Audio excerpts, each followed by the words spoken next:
और अपना अपने बच्चे।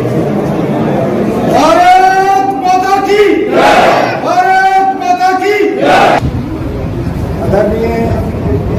लेकिन आज आपको चीजों ने है और कंपनी मात्र से पीछे होता है। रिपोर्ट बनाने ऑफिसर समय बहुत कम है।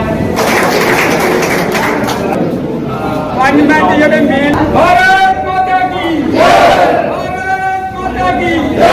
सैनिक एकता जिंदाबाद, सैनिक एकता जिंदाबाद।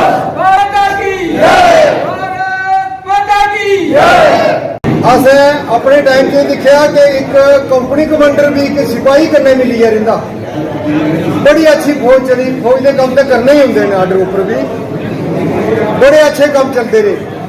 लेकिन अज का अफसर वो ये चीज नहीं सोचता है असें कट्ठे होने की जरूरत क्या पई है। साड़ा हक नहीं मिलिया, असी अपने हक वास्ते कट्ठे हुए हैं। MSP नहीं है, साड़ा ये नहीं है या वो नहीं है, सारे ही पाए सारे कहने के न्याय आया, सारे कहने के साड़ी संगतियां सारे कहने के साड़ी जरूरत ते लिहाजा मैं सारे करना जेड़े भी सारे सारे पिंड दे सारे सरकारियां भी आदा देना। मैं आना ये तुम अपने अपने पिंडी मुंडे अपने घर से बैठते हो तो सारे कहने एक सलाह करो कि मैं आके आ जाकर जेड़ी ये फौज है जितनी भी है सारे भूतपूर्व सड़का आने आ एक भी सलवाई दी ना दूर होनी ना अगर सारे आसी इकट्ठे होई है सारी डिस्ट्रिक्ट दी परसेंटेज कटी सकते हो कि इतने कितने परसेंटेज लोग 100 बंदा 150 बंदा नहीं है तो तुम ये सोच सकते हो कि इसके कामयाबी नहीं मिलती है। आज कल युग है, आज वोट राजनीति है। जितने थोड़े वोट होंगे जिसके थोड़ी स्ट्रेंथ होगा उससे नहीं किसी कामयाबी मिलनी है।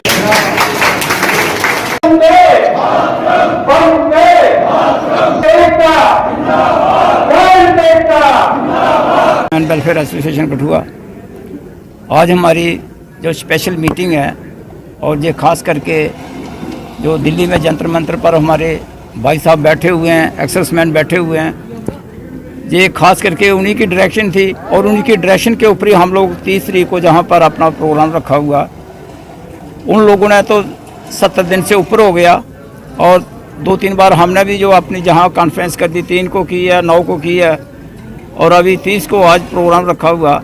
हमारा भी यही मेन मकसद है कि हम लोग कम से कम जंतर मंतर पर तो नहीं पहुँचे पर जहाँ से उनको सपोर्ट करें और अगर ऐसी स्थिति आई गवर्नमेंट ऐसी सोचती है तो हम भी अपना डेरा डंडा जहाँ से उठाकर 400-500 आदमी लेकर बसों के जरिए वहाँ पहुँच जाएंगे और वहाँ पर अपना डेरा डंडा लगा लेंगे और फिर गवर्नमेंट को देखते हैं कि ये क्या कर रहे हैं। हमने रिक्वेस्ट की है, बार बार रिक्वेस्ट कर रहे हैं उनको कि हमारी 1 रैंक 1 पेंशन को रिवीजन करो।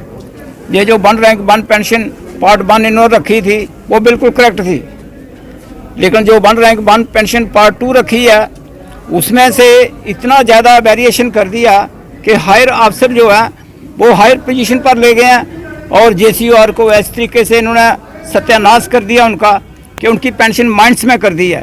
ये कौन सा ज़माना आया अभी कि आर्मी सेक्शन निकालने के बाद 250 पेज के आप 1 रैंक 1 पेंशन पार्ट 2 निकाल रहे हो और उनके ऊपर जो हालात हैं वो माइंड्स में जा रहे हैं। नायब को देखिए, सूबेदार को देखिए, सूबेदार मेजर को देखिए, आर्मी लेफ्टिनेंट को देखो, आर्मी कैप्टन को देखो, सिपाही से लेकर वो हवलदार इन्होंने थोड़ा सा वेरिएशन डाला पर लेफ्टिनेंट जो कमीशन है वो लेफ्टिनेंट से लेकर लेफ्टिनेंट जनरल तक उनका वेरिएशन देखो कितना है। यही हाल इन्होंने डिसेबिलिटी के ऊपर रखा, यही हाल इन्होंने MSP के ऊपर रखा और यही हालात जो है हमारी वीर नारी और बेडों के ऊपर किया हुआ। तो मैं मीडिया के थ्रू गवर्नमेंट को रिक्वेस्ट करता हूँ कि इसकी रिवीजन जो है पार्ट 2 जो निकला हुआ इसको चेंज करें और एक्यूरेट के ऊपर इसका फिटमेंट फैक्टर फिट करें कि सभी को इसका फ़ायदा हो। Ex-serviceman welfare association district Kathua, जैसा कि आप बड़ी भांति जानते हैं कि 20 फरवरी 2023 से लेकर के आज तक 30 अप्रैल तक 70 दिन हो गए हैं। हमारी जो भूतपूर्व सैनिक हैं वो पूरे हिंदुस्तान में एक संघर्ष कर रहे हैं। किसके लिए? 1 रैंक 1 पेंशन के लिए। और ये एक आज़ाद देश के लिए सबसे शर्म की बात है। मैं तो यही कहूँगा इससे भी अगर और भी ज़्यादा शब्द इस्तेमाल करना पड़े तो मुझे गुरेज नहीं होगी, क्योंकि जो सेना जो सैनिक पूरे देश की रक्षा करते हैं, सुरक्षा करते हैं, उनके साथ इस तरीके का खिलवाड़ किया जा रहा है। इसकी मैं आपको जिंदा मिसाल बताता हूं कि डिसेबिलिटी पेंशन जिसका ये मतलब होता है कि अगर किसी भी टेररिज्म इंसर्जेंसी में अगर किसी को घायल हो जाता है या किसी भी और वजह से वो घायल होता है तो उसको जो है वो डिसेबिलिटी पेंशन दी जाती है। और इस हिंदुस्तान में आप ये देखिए कि जो JCOR देश की रक्षा करने के लिए, आपने देखा होगा श्रीनगर में किस तरीके से टेररिज्म से ये फाइट करते हैं और किस तरीके से वीरगति को प्राप्त होते हैं। वो जाना होता है, एक लेफ्टिनेंट जनरल है जो लेफ्टिनेंट जनरल रैंक में पहुंचता है, वो तो पूरी सर्विस करने के बाद में उस टॉप रैंक में पहुंचता है। उसके ऊपर तो कोई रैंक ही नहीं है, उसके ऊपर तो सिर्फ एक रैंक है, chief of the army staff. और उस टाइम में वो अपना मेडिकल है और आराम से लेकर के 75,000 रुपया उसको डिसेबिलिटी पेंशन मिलती है। तो देखिए ये कितना बड़ा इंसाफ है। हम ये जो लड़ाई लड़ रहे हैं किसी गवर्नमेंट के खिलाफ नहीं है, किसी ऑफिसर के खिलाफ नहीं है, लेकिन हम अपने हक हकूक के लिए लड़ रहे हैं।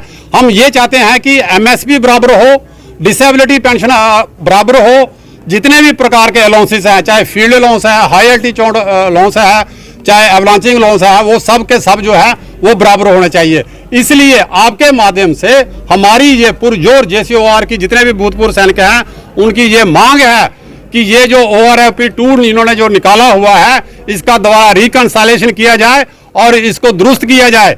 नहीं तो जब तक हमारी डिमांड मानेंगे नहीं गवर्नमेंट, तब तक हम चुप करके बैठने वाले नहीं है। अगर हम देश के लिए लड़ सकते हैं, अपनी कुर्बानियां दे सकते हैं, तो हम अपना हक हकूक लेने के लिए भी हम पीछे नहीं हटेंगे। कि जवान की जो बाजू है, जहाँ उसका अंग का कोई भी, शरीर का कोई भी अंग जो है वो लोहे का तो नहीं है कि ऑफिसर का सोने का बना होगा।